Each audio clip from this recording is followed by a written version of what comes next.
right? It's not like you're just Mayor, it's like you're just Ari, you're just Aka.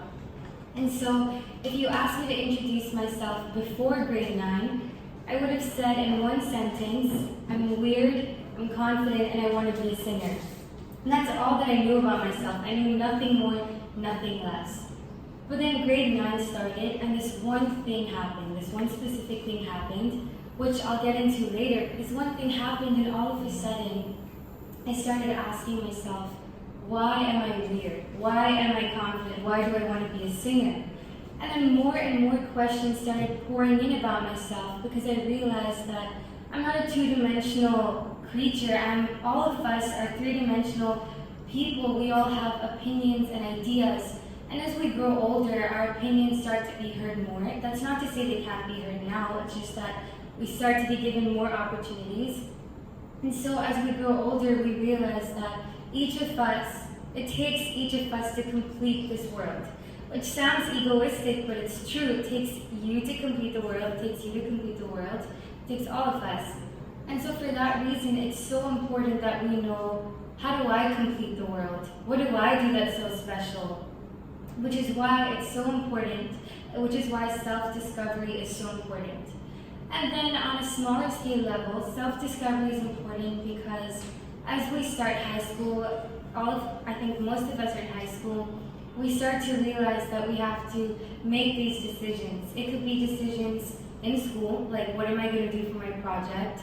Or it could be decisions outside of school. It could be small decisions such as, do I want to be hanging out with this person? Do I want to go for this movie?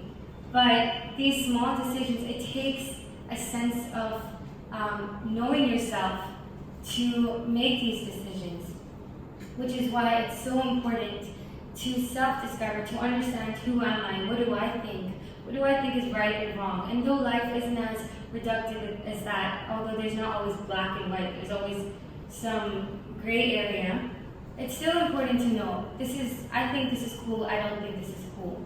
And so, by self-discovering, we get to know what we think of this world.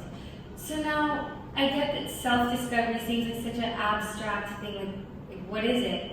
So I've discovered that as high school's progressed, I found myself asking myself 3 main questions. And I really suggest that you guys ask yourselves these questions as well.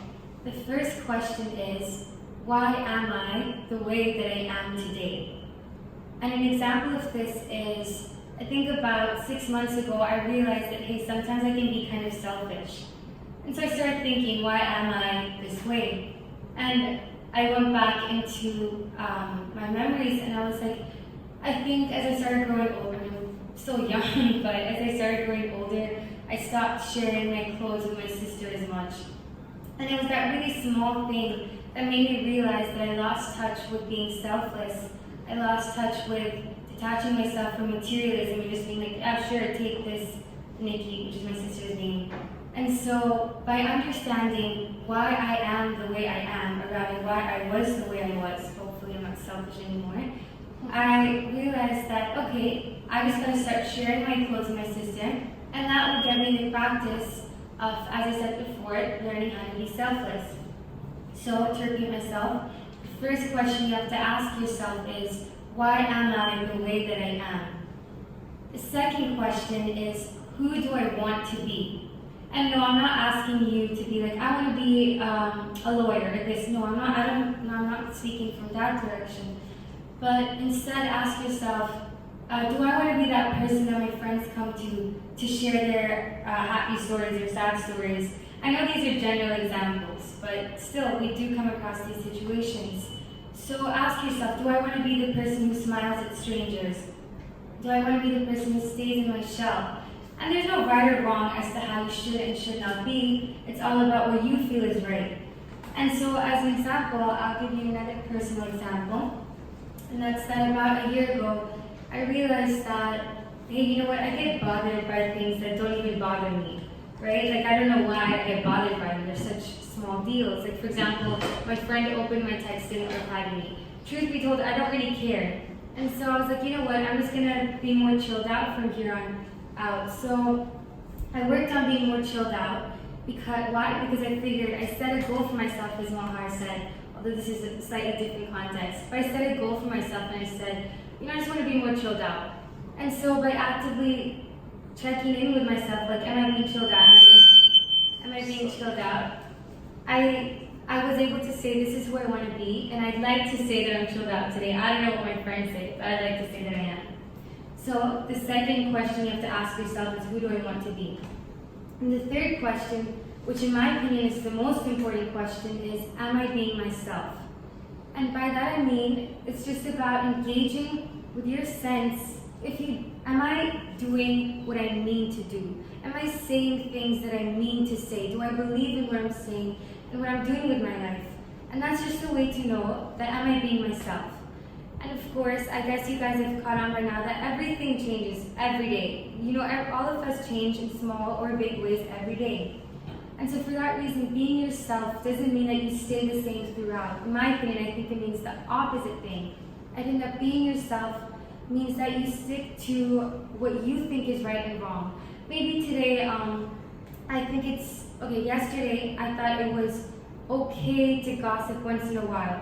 But today I'm like, no, you know what, I don't think that's right. I don't feel as if I would be myself if I gossip today.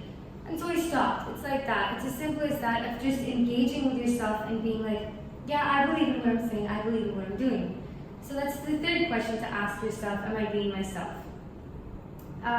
Now I would like to move on.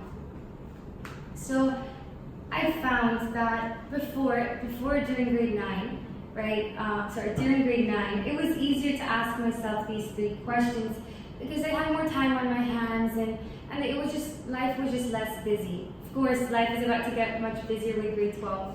I haven't seen anything yet, but it still is a bit busy in grade 11.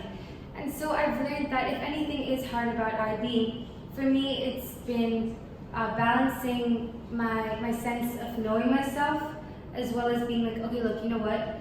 Maybe I'm not feeling too happy today, but I still have to sit down and study. And I found myself in that situation where I was like, I don't feel my best, and I do want to kind of think about why I am feeling this way today. At the same time, I do have to get my work done. And that's something that I came across a lot of the times, finding that balance.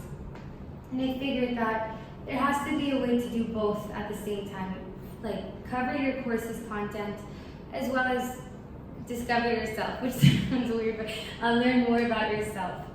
And so I realized that 2 main ways to do this is, firstly, every time you're given a project or an essay in school and you get to choose the topic, make sure to choose something that is genuinely of your interest. Don't choose something that seems smart or will get you the high grade. I suggest you choose something that is genuinely of your interest. And of course, it should also abide by the school's rules when it comes to choosing topics. That way you get to do both, learn more about yourself, learn more about what you like, what you don't like, and get your work done. The second way to balance school and understanding yourself is, personally for me, I like cycling every day. So I cycle every day, and Malhar even said that exercise is good, it releases endorphins, but for me it's more of just balancing school and thinking. So maybe cycling may cut it for some of you, maybe it won't. I think everyone has their own way of expressing themselves. And so one way to learn what activity suits you, what sport suits you, what art form suits you, is to really engage with your school's ECAs, extracurricular activities, and be like, hey look, I normally wouldn't do football, but I'm just try it. And you like it, cool, you got your way of expressing yourself. You don't like it, okay, just don't do it next time. It's as simple as that. So I think the 2 main ways of balancing both understanding yourself and understanding your course's content is to engage with your ECAs and to choose topics that are of interest to you.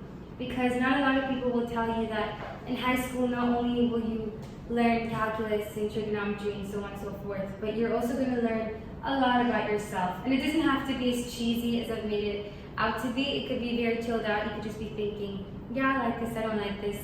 But at the end of the day, it's important that we know ourselves so that other people get to know us in the right way. Thank you.